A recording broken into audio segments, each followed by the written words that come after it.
Well, boys, we did it. Another year has come and gone. From Disney being forced to make Steamboat Willie public domain, Jews in Brooklyn digging underground tunnels to save a couple of shekels, to famous celebrities getting canceled online for creepy behavior like P. Diddy, Dr. Disrespect, Chris Tyson, Destiny, Vaush, maybe even a Pokemon or two. 2024 has been a very wild year for the history books, to say the least. And sometimes it's so easy to get lost in the miasma of online drama that it becomes too much, and all you want to do is take the edge off after a long week and complete some video games that you've been meaning to get out of your backlog. Well, thankfully I've beaten a lot of games in 2024. Some of them were good, some of them were not so good, so I'm going to rank them all in one video to recap my final thoughts on all of them. The rules are going to be very similar to last year. Not every game I mentioned in this video came out in 2024. The only requirement is that I completed a game on my bucket list from start to finish without using any cheats. The video itself will be organized into 3 parts, with the first section being the games that I liked, the second being the games I didn't like, and the third being an unorganized list of games that I haven't beaten but deserve honorable mentions due to how much time I sunk into them. Another thing to keep in mind is that these lists aren't meant to be a total, definitive reflection of how I think these games are. For example, in the good section, you're going to see some games in the beginning that I wouldn't want to play ever again, but because of how much they surprised me despite my low expectations, I consider them underrated. And just because I think a game is underrated, that doesn't mean I thought it was the most amazing thing ever. Likewise, in the beginning of my negative list, you're going to see some games that might be beloved by many, but because of how much they disappointed me despite my high expectations, I consider them overrated. And just because I think a game is overrated, that doesn't mean I think it's the worst thing ever made. And I feel like I have to point these things out because I'm not some sort of clickbaity contrarian who likes to get a rise out of people by forcing out differing opinions for algorithm points. I just like talking about the games I play and enjoy ranking them based on how I feel they stack against each other. And hopefully some of the ones I mentioned on this video will encourage you to go out and try them for yourself, because I'm letting y'all know right now, the good to bad ratio is really good. Like, for every shitty game I've beaten this year, there were at least 2 or 3 good ones. But before I officially begin, I want to apologize for the amount of games from a particular franchise that are going to show up a lot in this video. I didn't choose to play through so many of them, it just sort of ended up that way. So with all that being said, let's begin, starting with the games I liked. Final Fantasy VIII is a divisive title in the Final Fantasy franchise because of how much it deviates from the typical formula. Some liked it, some hated it, some say it's mediocre, and I tried to get into this one several times throughout my teenage years, only to get bored by all the monotony and move on to something else. Well, back in 2019, it got a remaster with updated character models. In 2024, I chose to bite the bullet, and to my surprise, there's a lot to appreciate here. Basically, the whole meta of the gameplay is making sure you're obtaining magic spells and linking them to your stats to stand a chance against a boss. Whether you choose to play triple triad, draw spells from enemies, or refine magic through GF abilities, the point is, the more spells you have stocked, the better your stats will be once you junction your spells to them. Another thing is that every enemy, with a few endgame exceptions, scale with your level. The only reason why you would want to level grind is if you want to farm a specific enemy drop that only shows up when your party is at a specific level. So no, you cannot play Final Fantasy VIII like a JRPG that you're used to. Even if you try to enable cheats and try to god mode your way through, the 4th disc will punish you hard if you don't have any spells junctioned. You have to love the junctioning, hold the junctioning, take care of the junctioning, forfeit all your mortal possessions to the junctioning. Seriously, I had no idea how ill-prepared I was for Sorceress Adele, the final dungeon, and Ultimisia due to all the weaponized autism they put me through. So if there's any tips I can give, make multiple saves, like between 10 and 20 across different save files. Once you get to the 3rd disc, just spend a session walking across the world map and draw magic from every enemy you find just to be safe, and do as many optional side quests as you can, because once you fly your ship into the final area, there's no going back. In short, Final Fantasy VIII is like the JRPG equivalent of exiting off an old highway to eat at a Greasy Spoon restaurant isolated from any town within 100 miles. It was tolerable in some aspects, horrible in others. I wouldn't really want to experience it again, but it's not a complete piece of shit like some online reviews would have you believe. Postal Redux is a remake of a fun little arcadey isometric shooter that garnered a ton of controversy due to its violent narrative that got blown completely out of proportion. While I can understand why it wouldn't appeal to everyone, I feel like once you understand what the devs were going for, once you realize that the character you're playing as isn't meant to be someone you want to look up to, and once you just immerse yourself into the gameplay, Postal 1 is a short but fun experience that you can go through in about half an afternoon. As far as how the remake was handled, things have been kept mostly the same, Some quality of life improvements were added to make the game more fun and accessible to newcomers. All the bonus content from previous releases are included, and even though I prefer the older ending more, I completely understand why they changed it. It's not exactly subtle. I tried playing Ao Oni back in 2012 because indie horror games were really popular at the time. Some gay Russian kid I knew in high school was a PewDiePie fanboy. He kept quoting barrel jokes at me, and he told me to try it out. Well, I got stuck at the piano puzzle and gave up. 12 years later, Ao Oni gets remastered for Steam, and after 10 minutes of getting stuck, I finally figured out the piano puzzle and felt like a genius for it. The rest of the game was great too.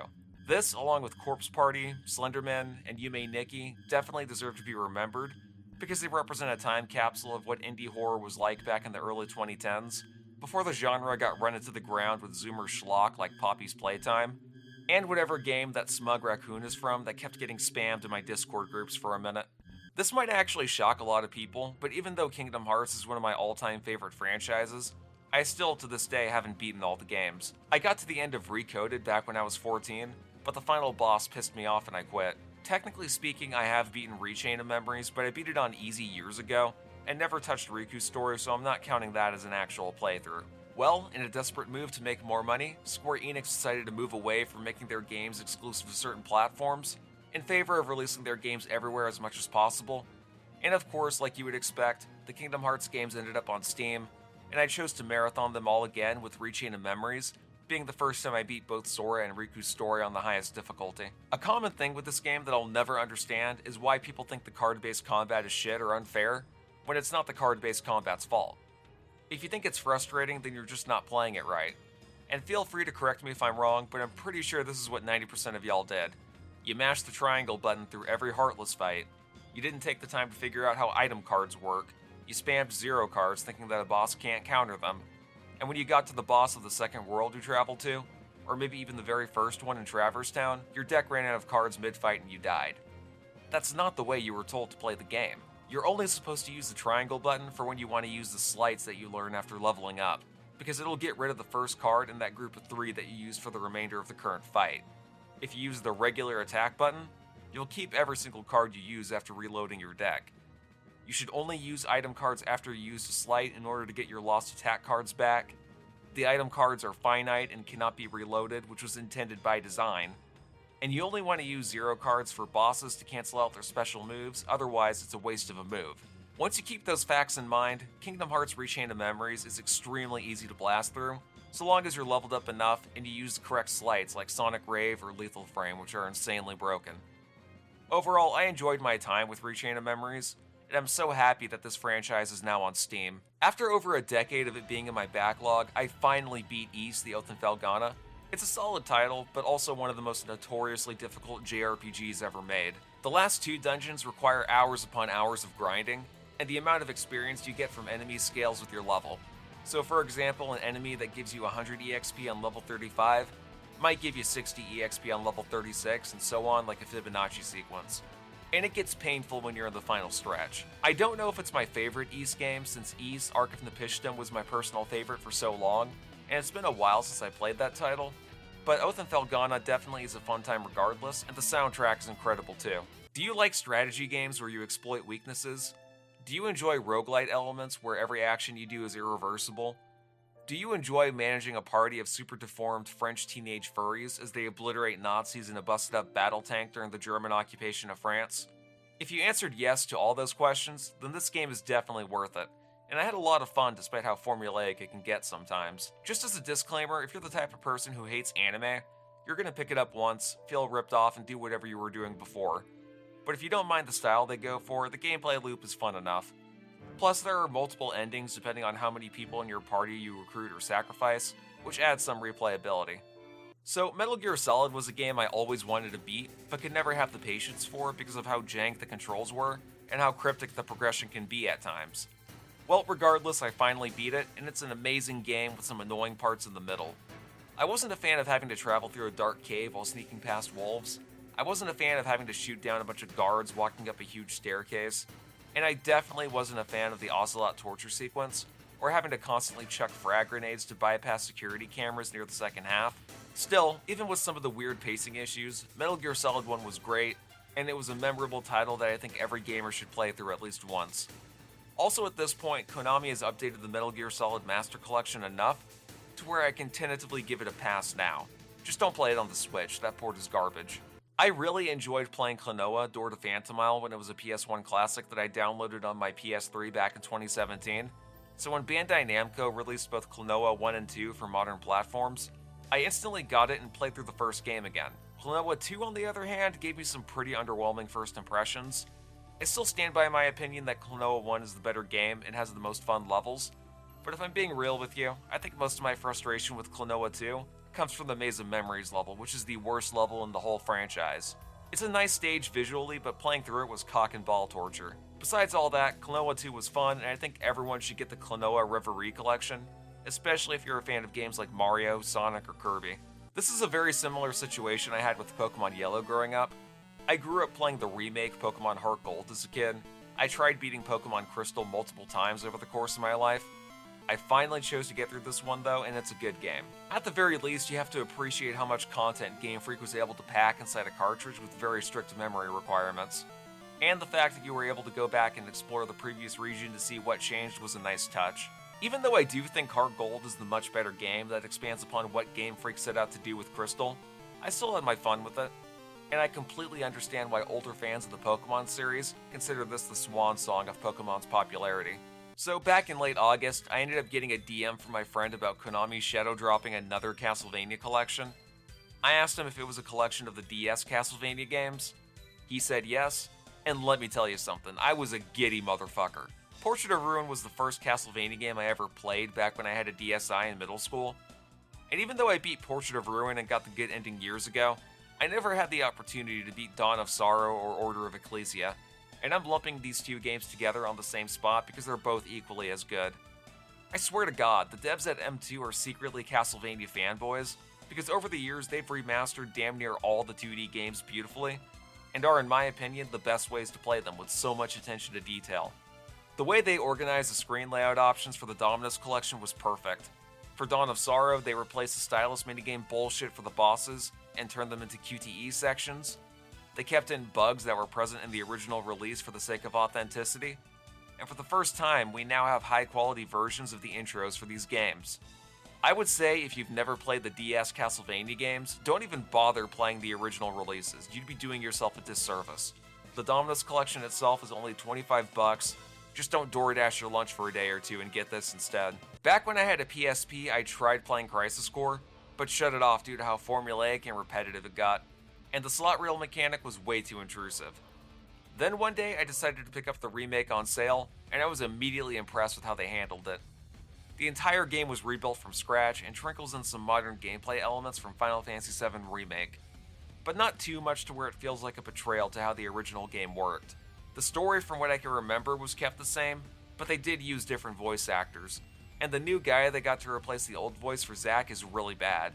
He sounds like Jet the Hawk with the flu.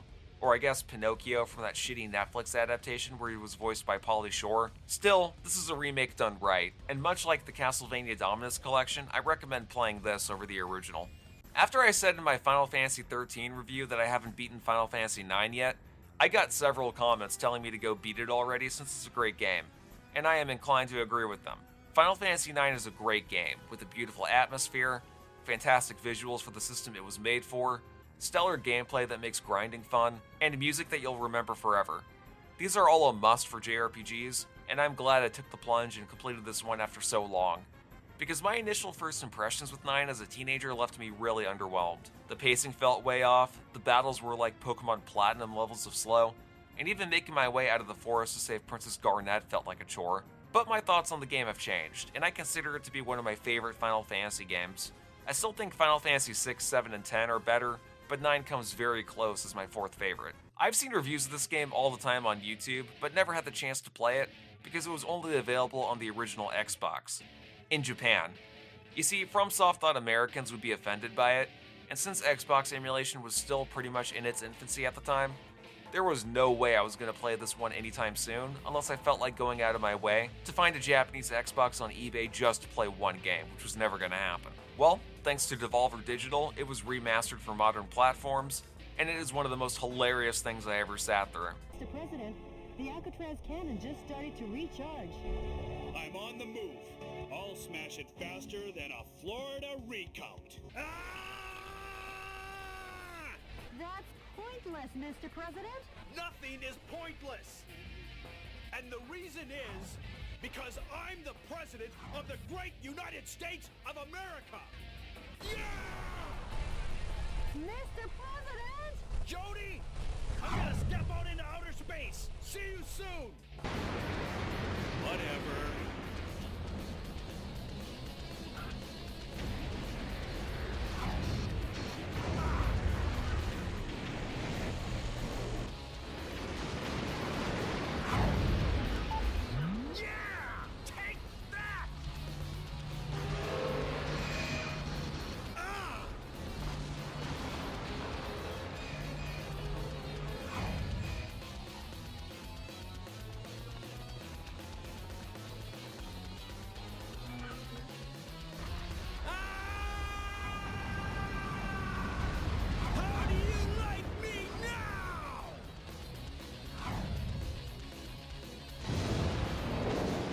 If you like mech games and you like 2000s Bush-era political humor, you're gonna have a ball with this one.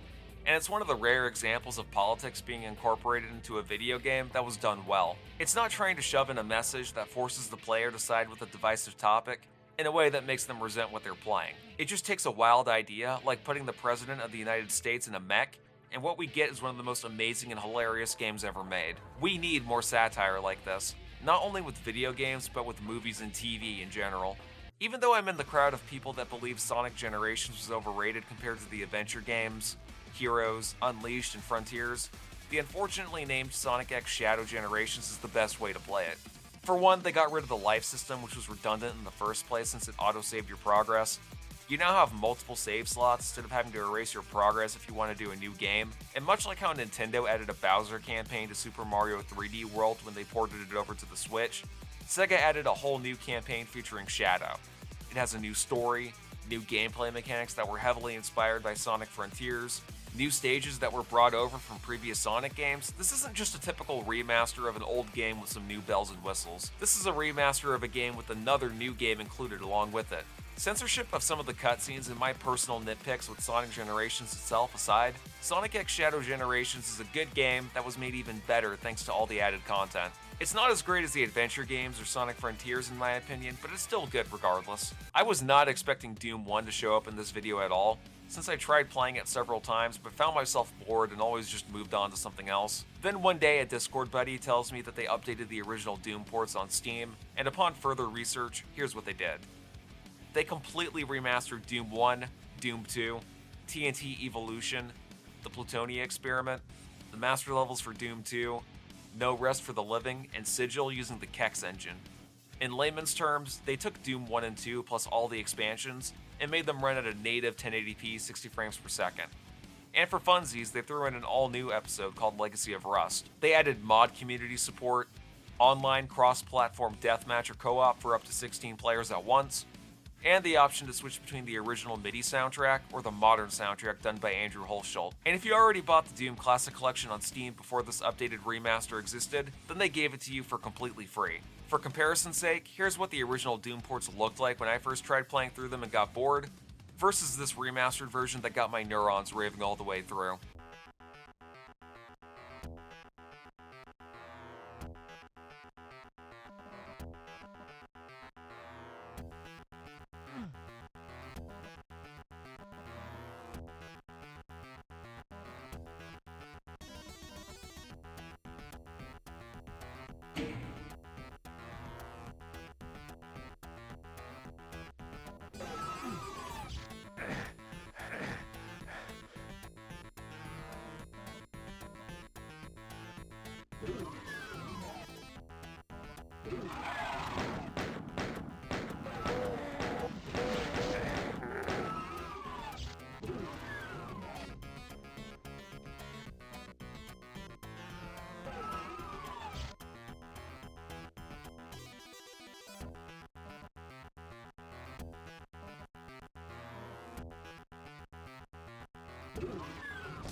I don't know whether to thank id Software, Bethesda, Microsoft, or Night Dive Studios, but whoever was in charge of remastering these games, you got this one right. And overall, I'm happy to finally beat Doom 1 after all this time.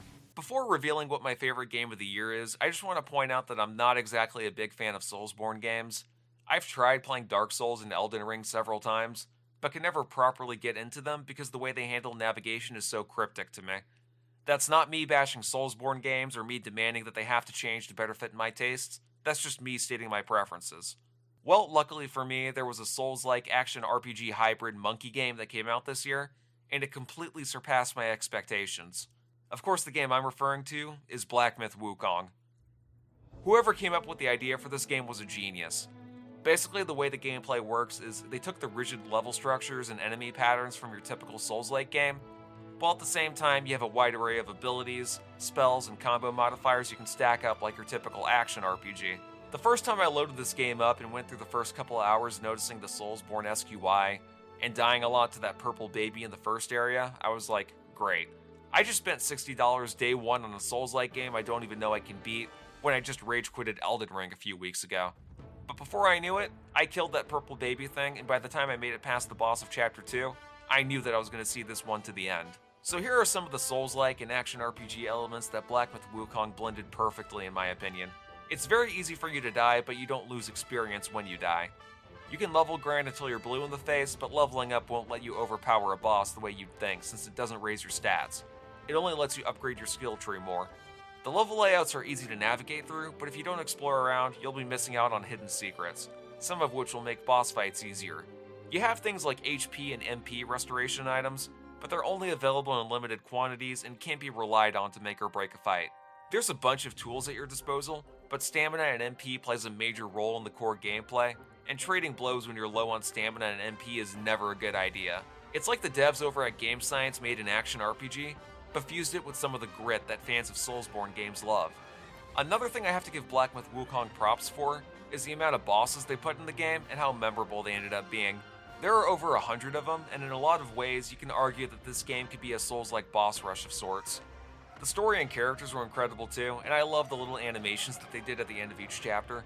I know this game had a lot of controversy too, because it was made in China, and the devs over at Game Science gave gaming media outlets a list of things they couldn't mention in their articles, and there were some people who tried to boycott it because of that, but I think this was an issue that got taken completely out of context. If Game Science was a Western game studio, or a studio located in a country where free speech doesn't get regulated so autistically, I'd be calling them out too, but they aren't. They're a Chinese developer in a communist regime where the government won't even let a film open up in theaters if they think it goes against what they deem appropriate. So if the devs at Game Science were instructed by the Chinese government to do all that, then they would have to, or else goodbye Game Science. Now, am I saying it's a good thing for the Chinese government to regulate the media in this way? No. All I'm saying is that the devs at Game Science have to follow very strict regulations because they're a Chinese company located in China. So don't blame Game Science for that. It's not their fault they live in a communist hellscape. A great game is a great game no matter what country it comes from, and Black Myth Wukong is proof that gaming isn't a medium that's exclusive to Americans, Europeans, or the Japanese. It's something that everyone can enjoy and contribute to.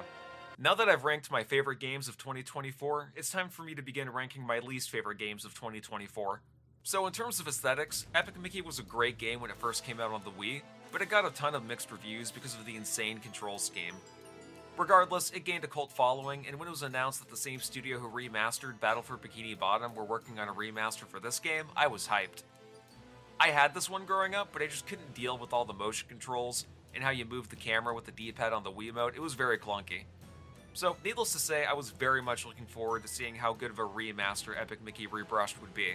And while I don't think it's a bad remaster, in fact, Purple Lamp Studios did an amazing job converting the motion controls to a standard control scheme, the further I got through the game, the more I started to realize that Epic Mickey as a platformer is just kinda mid.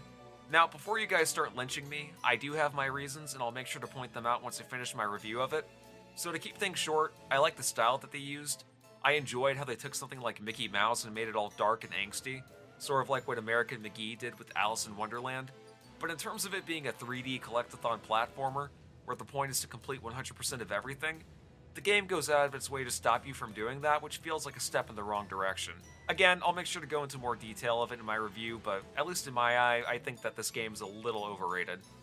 This indie game just barely flew under my radar when it came out, but I wanted to play through it because of its obvious inspiration from the Zelda CDI games, which have a notorious reputation within the gaming community, and became the ground zero for YouTube poops, along with King of the Hill and the Adventures of Sonic the Hedgehog. This is a little known fact about me, but I used to be a huge fan of YouTube poops, especially when I was a middle schooler in the late 2000s, and to this day I have a massive amount of respect for people who make a genuinely good one. I'll even subscribe to their channels from time to time if what they put out is decent. So yeah, my expectations for RZ, the Jewel of Faramore, was through the roof, but after 100%ing everything this game had to offer, there were two major issues I had with it. First off, I'm not a fan of how they animated the cutscenes because they weren't done like how you'd think. The reason why people laughed at the Zelda CDI cutscenes was because they were unintentionally creepy. The same background would be layered behind different points of view without taking perspective into consideration. The characters were way too fluid in motion, but when they were still, they looked way too stiff, like they were rotoscoped or something. Plus, the way the characters would monologue was completely over the top, and everything looked like it was drawn in MS Paint. In RZ's case, while everything looks like it was drawn in MS Paint with the same backgrounds being layered behind different points of view, you can tell that they just animated everything on a computer, and the monologuing didn't feel creepy or uncanny at all. It's more try-hardy than anything. If you don't understand what I mean, go watch the Zelda CDI cutscenes and compare them to the RZ cutscenes. It's not exactly the same thing. Now, as far as the gameplay goes, it's okay. It's trying to copy the 2D side-scroller gameplay of the Zelda CDI games, which is to be expected, except they got rid of all the frustrating jank and added in a bunch of Metroidvania elements that I think makes the gameplay feel more vapid. And I'm sorry, if the Zelda CDI games didn't have shoddy physics that made the gameplay frustrating, and creepy dialogue with Uncanny Valley cutscenes, then what else is there to talk about? It's not like the core gameplay had so much potential that if we took away all the awkward bullshit, the game would be a masterpiece. I think my main issue with RZ and the Jewel of Faramore is that there were certain quirks about the Zelda CDI games people remember that got ignored, and because of that, it doesn't feel like a genuine parody. It's like they took those quirks and corrected them while throwing in some winks and nods to the original source material that they're parodying, when that's the last thing anyone would want. It would be like if someone said they were inspired by Tommy Wiseau's The Room when trying to make their own movie. Well, the movie you're making might objectively be a better movie if you get good actors and give them a proper direction, but by doing that, you're stripping away everything that people thought was fascinating about the movie you were inspired by. Because The Room was entertaining for all the wrong reasons. Again, no hate to the indie devs who worked on RZ, but this just doesn't work for me.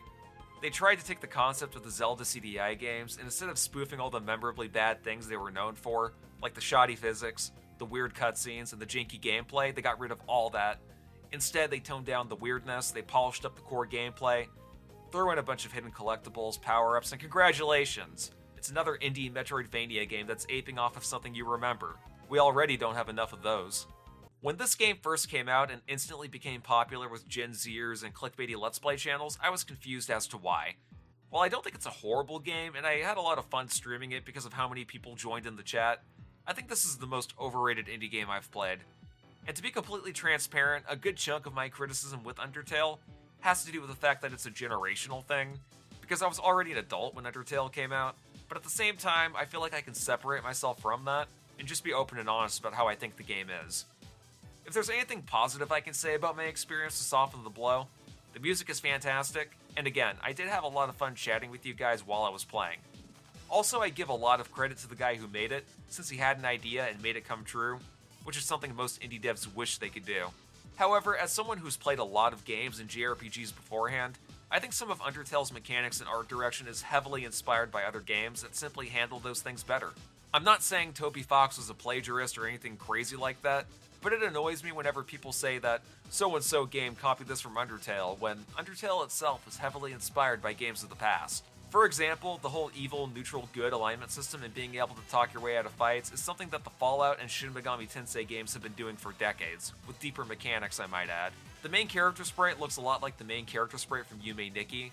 I know they aren't completely one-to-one, but they look similar enough for it to not be a coincidence. Another thing I wasn't really a fan of was the story, the art style, and the overall tone. I know this is a completely subjective thing, and maybe if I was a kid growing up in the mid-2010s I'd appreciate it more, but as an adult, that whole era of smug anthropomorphic cartoon animals with Steven Universe looking body types, yelling out post-ironic meta humor. It just doesn't really interest me all that much. The only unique thing that Undertale brings to the table is the way you attack enemies, which are basically shmup minigames encapsulated into a turn-based JRPG, and I could take it or leave it, honestly. The game itself is really easy too. There were a lot of parts where people in my stream chat thought I was gonna die, but I actually didn't. So yeah, I feel like Undertale is a game that got completely overhyped, and while I'm not exactly a fan of it, I completely understand why Gen Zers are, and if y'all want, I can make a dedicated video explaining my thoughts on Undertale further. After all, I'm sure there are several games I enjoyed playing that Gen Xers thought were schlock, and I'm sure that future Gen Zers will feel the same way with games that Gen Alpha enjoys. It's a constant cycle. When I first saw trailer footage of Sonic and the Black Knight as a teenager, I thought it was an interesting concept. The graphics looked good, the music was really good, but for whatever reason, I just never bothered picking it up. Then a couple years later, when I was looking at reviews for it, everyone was bashing it left and right. Well over a decade later, I ended up getting myself a Wiimote, a nunchuck, a USB sensor bar. I got all those things to work with Dolphin, and then I found a totally legit copy of Sonic and the Black Knight for me to use, and wow. I was not expecting it to play this bad. Don't let the presentation fool you. Sonic and the Black Knight was miserable to sit through, especially near the second half. The thing that insulted me the most is that if you know what you're doing, you can completely run your way to the end in like 2 hours. Overall, Sonic and the Black Knight feels like a demo that Sega put out for full price, and I recommend avoiding it unless you're a Sonic fan who just wants to beat it for the sake of beating it.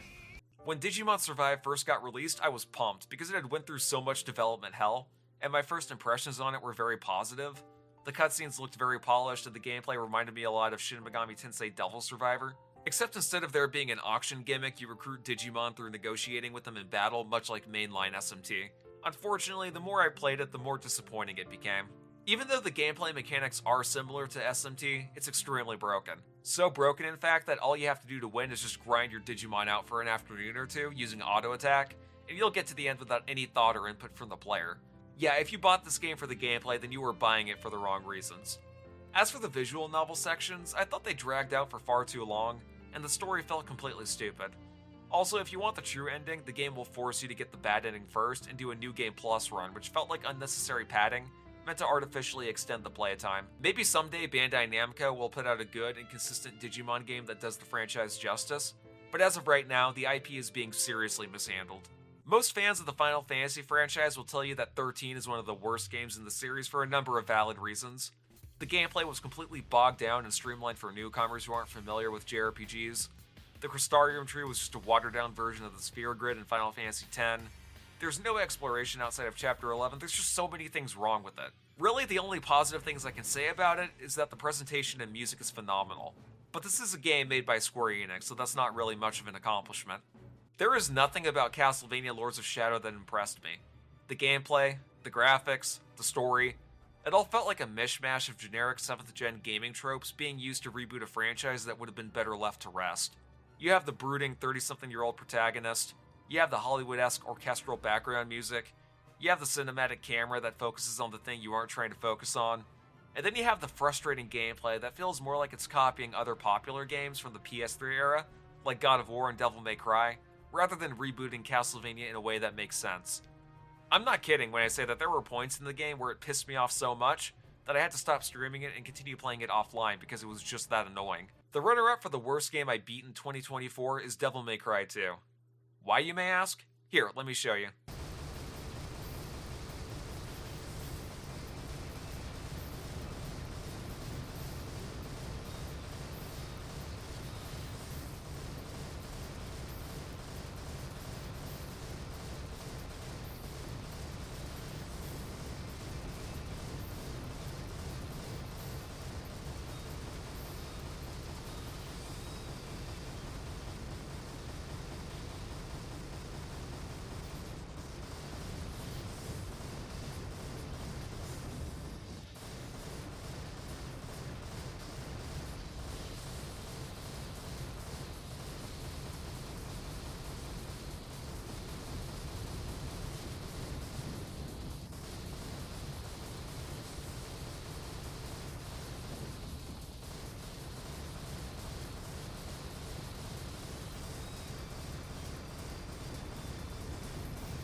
Yeah, enough said. So, before going into my number one worst game, I want to preface it by saying 2024 and even the early part of this decade as a whole has been a wake up call for both gamers and people in the Western gaming industry. There have been so many flops that have happened this year, like Suicide Squad Kill the Justice League, Skull and Bones, South Park Snow Day, even multiple ones within the same month, like back in August with Star Wars Outlaws, Concord, and Dustborn. But at the same time, 2024 has had multiple great releases like Metaphor ReFantazio, Persona 3 Reload, Black Myth Wukong, obviously, Stellar Blade, Astrobot, Dragon Ball Sparking Zero, Stalker 2, and Sonic X Shadow Generations that I can't argue in good faith and say that gaming is dead or we're currently going through another gaming market crash like so many people are saying. Sure, you can cry at all the layoffs going on, but I think we can agree that when all the failed games that don't meet expectations are more often coming from North America and Europe, then that says more about North America and Europe. Over in Asia, gaming studios are booming. Not just in Japan either, since Stellar Blade and Black Myth Wukong were both made in South Korea and China respectively. But I digress. There was a visual novel that came out in 2023, which I didn't beat until 2024, and in my opinion, it represents everything wrong with modern Western game development. That visual novel, of course, is Goodbye Volcano High. Even though I wasn't a fan of the first several entries for this section of the video, I can completely understand why others would be. Even though Sonic and the Black Knight had shitty gameplay, it at least had good music. Even though Digimon Survive was a boring, tedious grind, it at least had multiple endings based on the choices you made. Even though Final Fantasy XIII's gameplay was dumbed down, it at least had an amazing presentation. Even though Lords of Shadow was a shitty reboot, I at least understand the logic behind why it existed. And even though the combat of Devil May Cry 2 was completely broken in your favor, there was at least more than 30 minutes of actual gameplay. It wasn't good, but it was at least more than 30 minutes.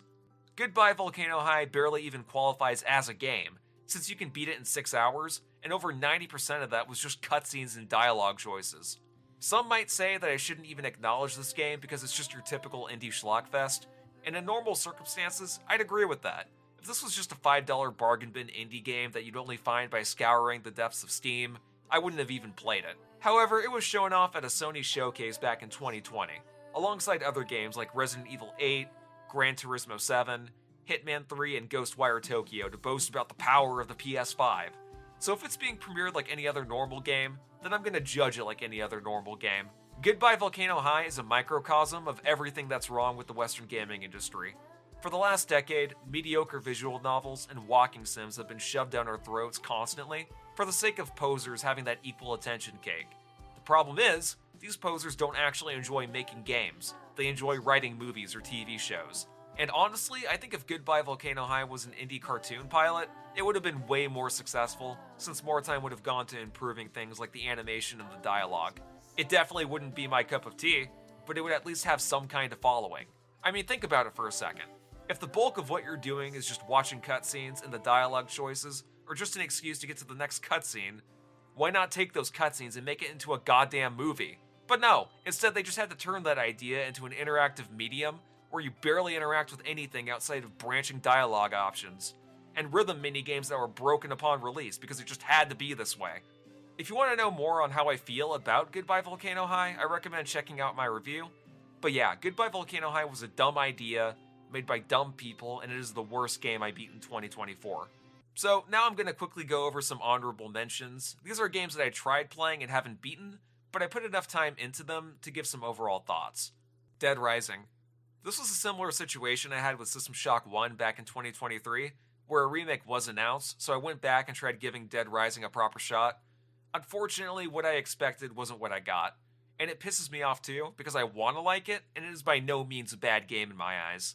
Maybe someday I'll go back to it. Final Fantasy XI. Yeah, there are about 5 Final Fantasy titles in this video. Big whoop, wanna fight about it?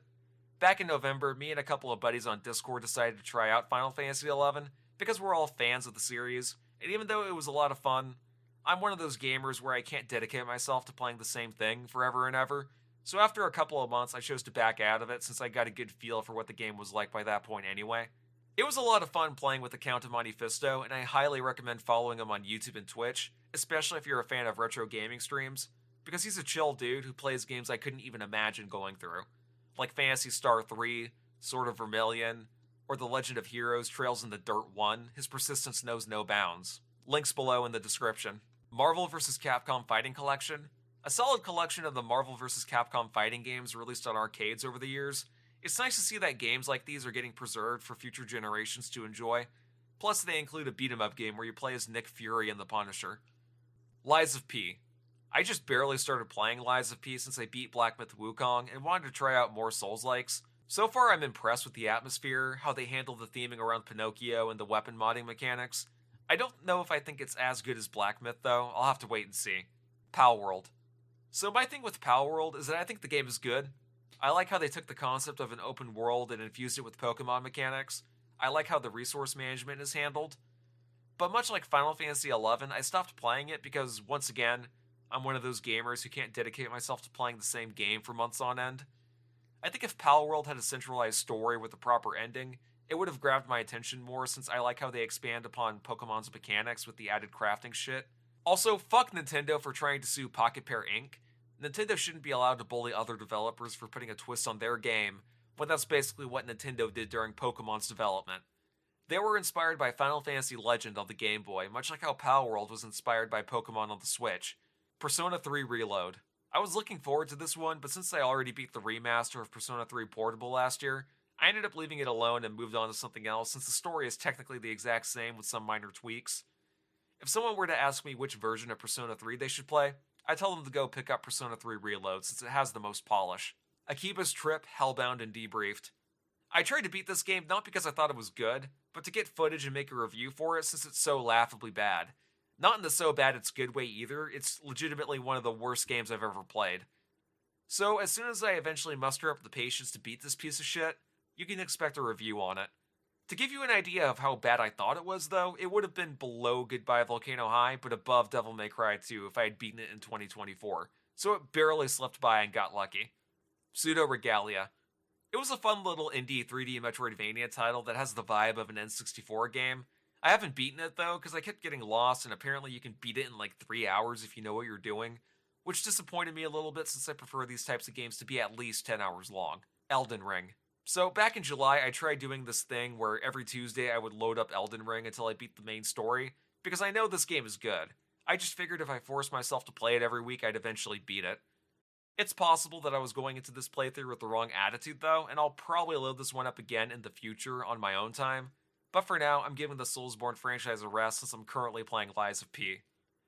Alright, well, those are the best and worst games I beat in 2024, and I don't care what anyone says.